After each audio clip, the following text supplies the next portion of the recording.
Well, back with this image, and as I might have mentioned previously, to get back to our starting point, it's quite easy just to go File and Revert.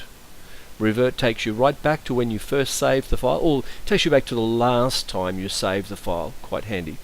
Right, so having visited those particular things there that allow us to select, let's go and just use the Quick Selection tool, and let's drag around here.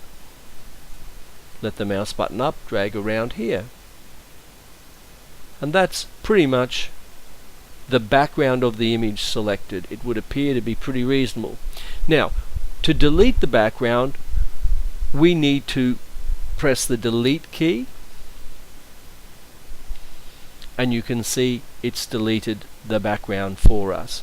Although you can see there's a little bit of color on the outsides and a little bit of darkness, and a few places where it's not probably absolutely correct. What we can do is, instead of it being around the background, selecting the background, we can change the focus of our selection to the foreground. We can do that by inverting the selection. To invert the selection, Control-Shift-I. Now I know it looks quite similar, but what we have now is the actual image being selected. Let's go up to the select area here, and there's a modify menu. And what we can do is we can contract the selection.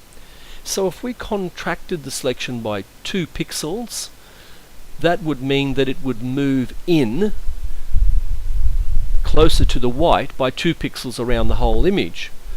That being the case, if we go Control-Shift-I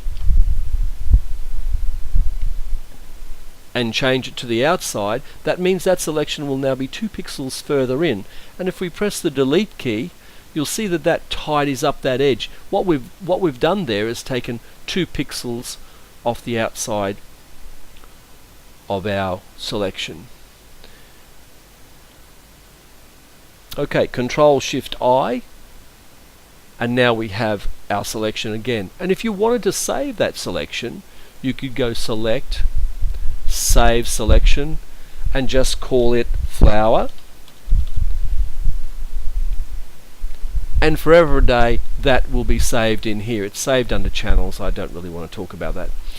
Okay, so now we have our flower selected. We can do lots of things with it.